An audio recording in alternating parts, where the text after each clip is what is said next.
Hello, hello, hello, SPC 1603C. All right.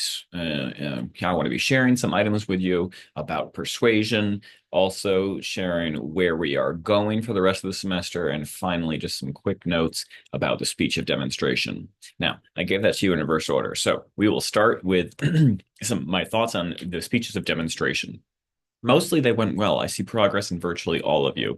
The things that we want to pay attention to are number one, our introductions. And what I mean by that, the first words out of your mouth are your introduction, right? So that's the part when you want to be impactful, right? Those first words is where you want your impact. So saying, "Hi, my name is," and I will be talking about isn't overly impactful, right? So you want to make your impact. The reason you want to make this impactful is so that you can grab your audience's attention and they start paying attention to you immediately, starting to make you memorable and starting to learn about your content, which hopefully they will remember too because of your memorable impact that you're making on them.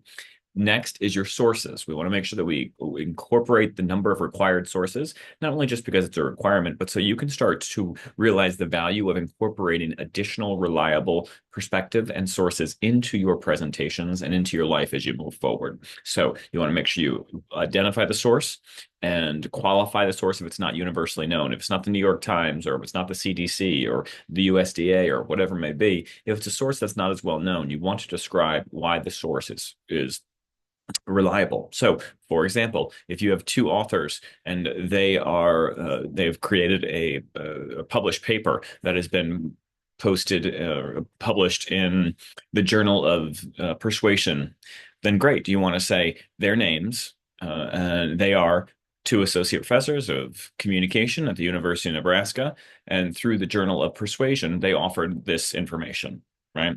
You don't going to need to go into great detail, just perspective on who the folks are, why they're credible, and where the source is coming from. The next thing you want to focus on is your conclusion, making sure that is also impactful, right? So your final line is really the portion that is going to be the most impactful, right? The last thing people walk away with. So saying thank you isn't overly impactful, nor just kind of trailing off, right? Introduction impactful, conclusion impactful. Those are two ways in which you can bookend your message and ensure that your message is going to be clearly communicated and so that your message can be remembered by your audience, right? The whole reason for doing all these things is not because I'm bored, I want to come up with these things, but to help make your communication most effective as possible. All right. And the last thing is just remember extemporaneous speaking is what this course is all about, right? And the reason we do extemporaneous speaking is we're going to learn our content, probably only going to memorize three things, right? That would be our first line, our last line, and our key points. I could maybe add a fourth thing to that, and that may be your sources. Those are the things you only want to memorize. The rest you just want to learn, right? Because that way, when you have an issue with your presentational aid, or somebody says something, or you want to respond to what someone just said in their previous presentation or something, you can do that because it's not memorized. It's not just stuck in there where you can only do what you have stuck in there, right?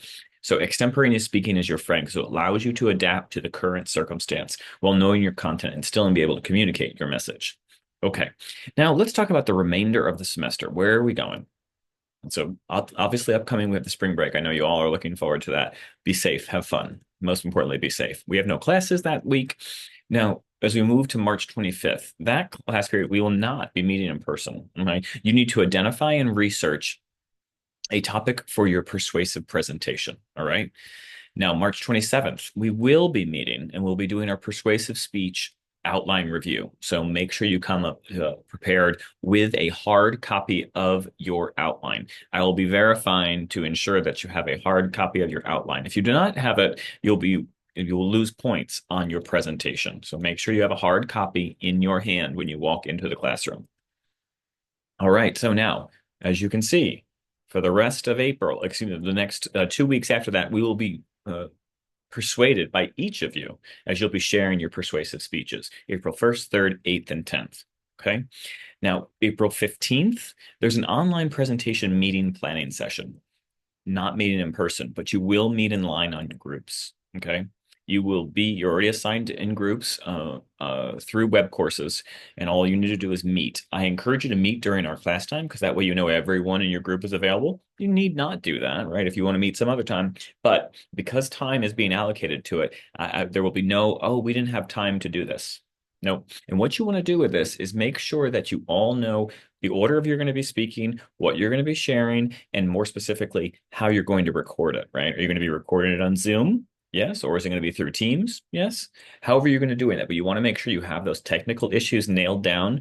So if you're running into issues, what you want to do is reach out to UCFIT and have them help you through this process. That's the point of this class. Now, then once you've got all the issues nailed down, you figure out what everyone's going to be sharing, you know the order of speaking, you're then going to meet on the 17th. And that's also going to be online.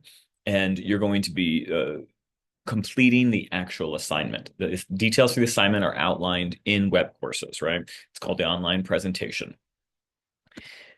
Finally, after that, you're going to be completing your final. I leave the final open the whole time of finals, so I don't specify a time. So whenever you want to get done with early or you're busy and need to get it done late, doesn't matter to me. Just need to be done during that finals period. All right. And just to reiterate, the 15th and the 17th, we will not be meeting in person. You'll be meeting online. Okay, let's talk about persuasion. Now, when we talk about persuasion, let's just talk about some baseline things, right? Thinking about if the perceived benefits of any circumstance outweigh the perceived costs of said issue, then we proceed. The opposite is also true, right? So if the perceived costs outweigh the perceived benefits, we don't proceed. So what does that mean? As an example, let's say I want to get ice cream. Okay, I really want ice cream. And the ice cream is just right around the corner. Okay,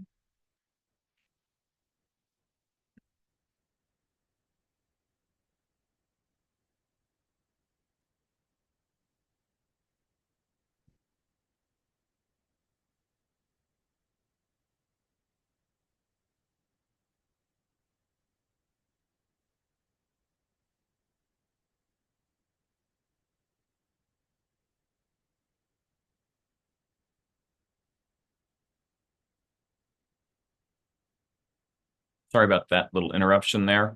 My battery was dying. Okay, so now the perceived benefits. As an example, if I want to buy ice cream, right? Okay, well, it's hot outside and the ice cream place is right across the street. It's convenient and I really want it and it's not too much money. So the perceived benefits, yep, I'm going to get my ice cream. It'll be a little cooled down. It's going to be a lovely thing. So I'm going to do that. It only is going to cost a little bit of money. Now, let's say if the perceived costs are more, let's say, well, the ice cream place isn't across the street, it's actually across town, and it's 18 degrees outside and it's snowing and the roads are closed. Well, is it really that worth it? Do I not proceed and get an ice cream, right? Because the perceived costs are more than the perceived benefits, right? So you want to think about this. Whatever you're working to persuade us of is ensuring that you've described something that the perceived benefits are greater than the cost or vice versa, whichever one you're trying to persuade us of. But be mindful of that as you share your presentation and plan your presentation. From there, source credibility influences persuasion. We know this, right? And what is source credibility? I'm a source. Hopefully, at this stage, you find me credible, right? How does that happen? Credibility comes in a variety of ways. In those, there's trustworthiness, right? When you are starting to see someone and you're observing them, you're starting to evaluate, are they trustworthy, right? So you want to ensure that when you are communicating your persuasive speech in any presentation, that you are perceived as trustworthy. How do you do that? Well, you make sure that your attire is well done. You make sure that you planned well. You make sure that you're opening with impact. You're making sure that you're closing with impact. You're making sure that you know your content, right? And you seem trustworthy. Additionally, are you competent? You know, am I competent? Does Dr. Lindsley seem like he knows what he's talking about? Well, hopefully, right? You want to make sure the same thing is happening for you too, that you're being perceived as being competent. Dynamism. What is dynamism? Dynamism is to be dynamic. And what is dynamic? To be changing, right? To continually be stimulating your audience in different ways with different vocal variety, using good force and good energy, making sure you have appropriate gesticulations, good nonverbals, eye contact. All of those kind of things are the things that are enhancing dynamism, right? And a key piece of that is being sure that you are projecting well. So it's easy to listen, right, for your audience.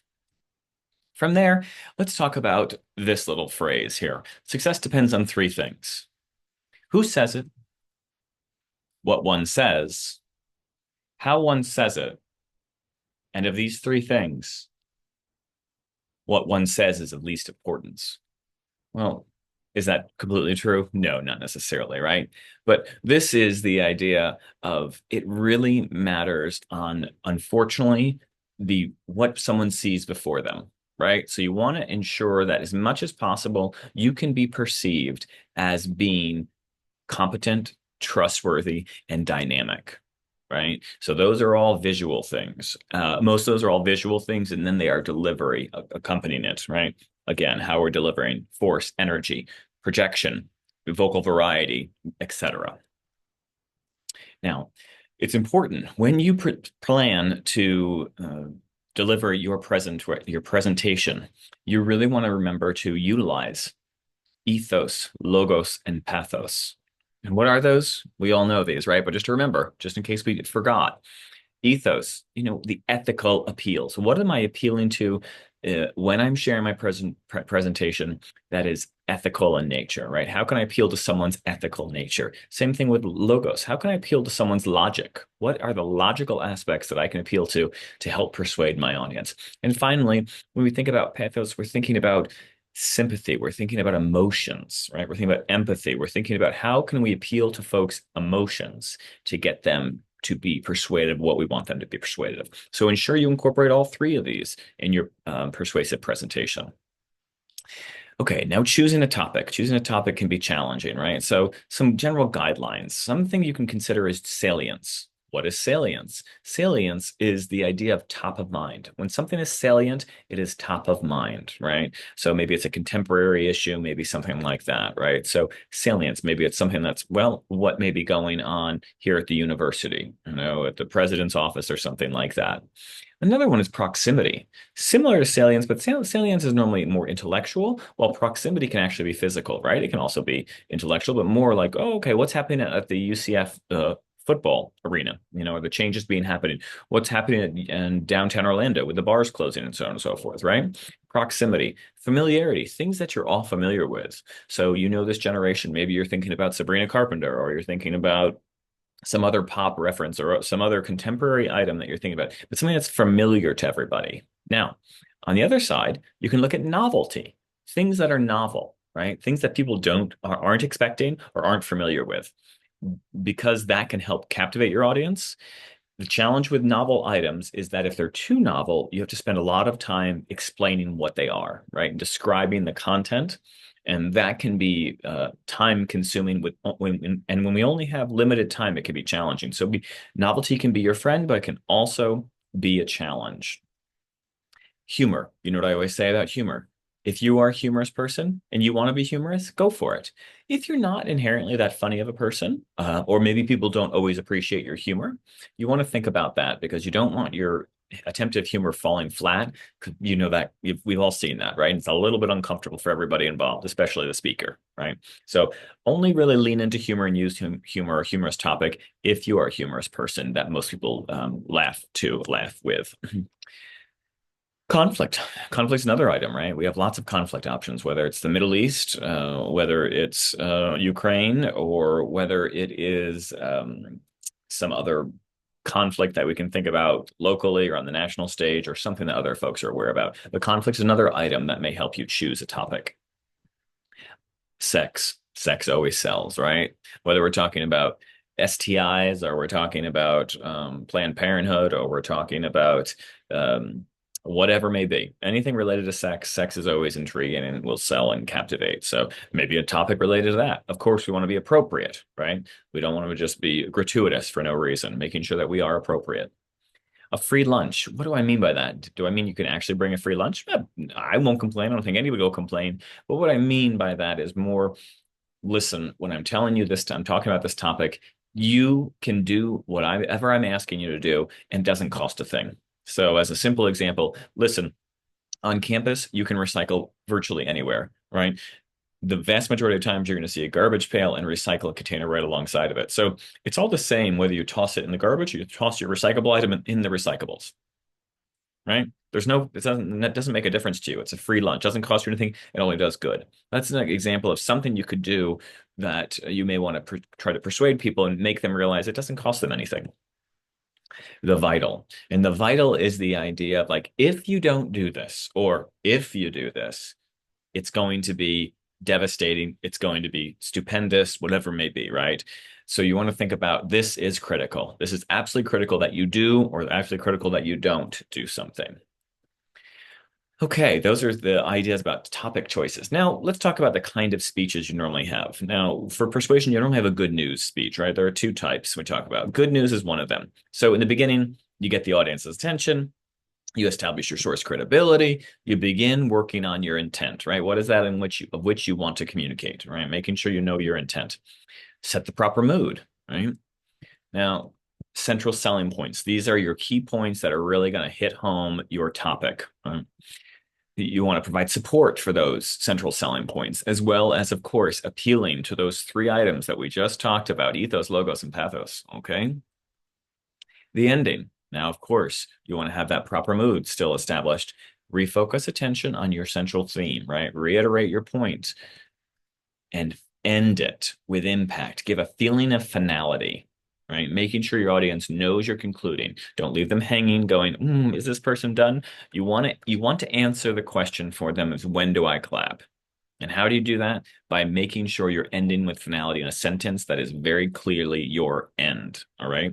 And what I encourage each of you to do for your introduction, for your opening with impact, and conclusion, closing with impact is try them on people and ask them, do you find that impactful?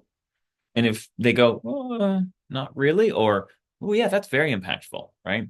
So make sure that your introduction and conclusion are impactful. First words, last words. Now, let's say you have a bad news speech, right? Okay. This is something that people maybe have already established opinions about, right? Let's say you want to talk about raising tuition at UCF. I know it's not probably something anyone's talk about, but let's just say that you did, right? Well, you have bad news, right? That's not good news to this audience, that is your colleagues here. So at the beginning, what you have to do is you really can't tell them, right? Because if you tell them immediately, hey, hello, everyone. I'm going to talk about today about raising tuition. Number one, not impactful. Number two, people are going to go, I'm not listening to you, Lindsley. I'm not listening to you. So what you have to do is it's basically a persuasive speech within a persuasive speech, meaning what is the problem? You need to explain and outline what the problem is. Right now at the university, we have a dearth of parking spaces on campus, and we do not have enough faculty to teach all the courses, right? So, okay, you establish the problem, things that resonate with the audience. Oh yeah, I can't get in the classes I want to get into, and I always have a problem parking. Well, both those things require money, right? So with that, you would explain why it costs, right? And what are the costs associated with it? Well, you have to drive around in circles, try to find your car, try to find a parking spot, and then it takes forever to get through the programs because you can't get the courses and the semesters and the sequencing you need. So that's it, clarifying specifically why it is their problem, right? Make it their problem, how it affects them, point it out very clearly, how it relates directly to them. Okay. And what caused the problem, right? Give context on it. Now you can offer the solution, right? So explain the solution in detail. And that solution is increasing tuition, right? Okay. So do you see how we did there? We convinced people of a problem. We told them about the problem. We made sure they're aware of it. And then you said, ooh, look at me. I have a solution for it. Right? Explain how it solves the problem, then reiterate your central selling points about the reason why this will solve the problem, the benefits to each of the audience members and how they're going to benefit from it, and potentially why it's better than other possibilities. We'll talk about that in a little bit, inoculation in a moment, but if there is time, you want to describe, well, it's better than seeking grant funding because grant funding ends, right? It's not a recurring source that is always there.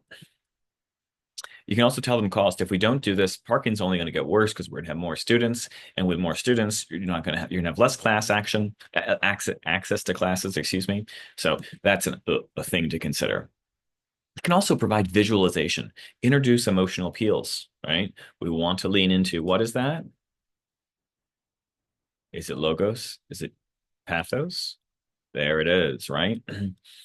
Transport them into the future, meaning describe what it's like. Well, just imagine coming to campus and not having to arrive an hour early. Okay. You can arrive 10 minutes before your class, park, and go to class, right? Also, just think about it. You can pick your classes whenever you want and get all the classes you need to facilitate your way through the program.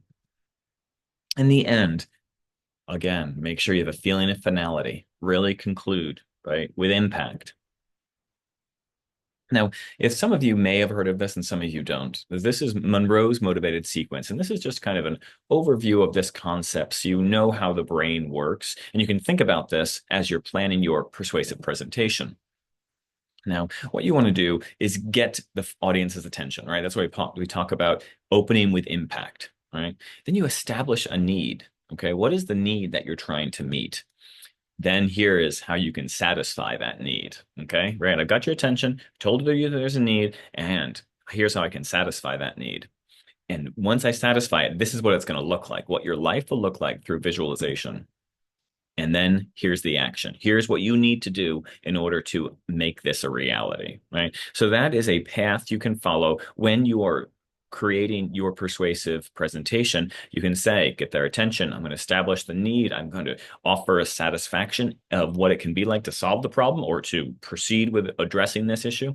Visualize what it looks like and give them an action to take in order to make it a reality. Now, the elaboration likelihood model, ELM as short, is basically the idea that folks will elaborate on a concept, right? If you're listening to this right now, you're trying to elaborate on what is he saying? What is he going to do? What is he talking about? When we think about this, elaboration is the idea of how likely it is someone will elaborate on something that's being shared with them. So the central route is the idea when someone has motivation, right? You're in the class, you want to get a good grade in this class, you're motivated, you're here, right? You want to do this, okay? You paid for this class, you know the criteria, you're already doing well in the class, you want to conclude this class so you can graduate and go on to the rest of your life, right? So you have motivation and you're very clear. There's also the peripheral route. Some of you may be in the course going, I don't want to be in this damn course, and I'm here. But you know what? I like his shirt. At least I'm kind of looking at him. So he kind of looks credible. Looks like he did his hair. It's very high today. Ooh, we got volume. It looks like he's professional. His background is not distracting. He's at eye contact. These are the peripheral things, right? Not listening to my content, which is the central route of here is the reason, more of the periphery, right? So when you're thinking about devising your persuasive presentation, you want to think about both these things, right? You want to realize that some of your audience members are going to have the central route in processing and focusing, and they're likely to elaborate on what you're thinking about. And others are going to be, what are those shoes? Why do they keep twiddling their hair, right? Why do they keep saying or or whatever it may be, right? So remember, you want to take both those factors in when planning your persuasive presentation. As I said, the central as a part of the ELM, when someone has central focus, they have a motivation and ability, while the peripheral, they lack motivation and ability. Okay. The effects of the routes. The central is elaborate processing of arguments, right? Well, and it's longer lasting persuasion, right? And that's what we want to open with impact and close with impact, right? To really get a hold of people's attention. Now, and the good thing about that is it's resistant to competing messages. So it's a better and more persuasive approach. While the peripheral is, a cursory examination of the argument, kind of like, okay, I'll think about it, but I'll be distracted on other items. It doesn't last as long, short term, and much more susceptible to competing messages, right? So you want to focus on the central, but you want to remember the peripheral when you're planning your presentation. Now, according to the Journal of Persuasive Communication, inoculation helps resist counter persuasion. Now, we're talking about the inoculation theory. What is inoculation? Okay, inoculations, many of you, probably all of you, or the majority of you have inoculations. And what are those? Those are your shots, right? Measles, mumps, rubella, COVID, flu, HPV, so on and so forth, right? All of those are inoculations. And what do? They help preventing you from getting sick. So the same thing with this inoculation theory is the idea that you're going to tell your audience, well, here's the thing. If you don't raise tuition, going back to my previous example, if you don't raise tuition, we're not going to be able to get through school as easily because it's going to be harder to get classes, and you're going to have such difficulty parking, right? So you're inoculating them against what it'll look like, right? You're bringing it and making it apparent in their mind so that they can go, oh, I don't want to have that. right? I want to be inoculated, right? I want to ensure that I can go through school quickly and easily and get to my classes easily. So that's another approach to consider when you're doing this. And that's it, my friends. I look forward to being persuaded by each of you, and let me know if you have any questions. And if you made it this far, send me an email and you'll get 5 extra credit points. Just in the email line or in a message in web courses, just say 5 extra credit points and you'll get those and I'll add them to one of your assignments. All righty. Let me know if you have any questions.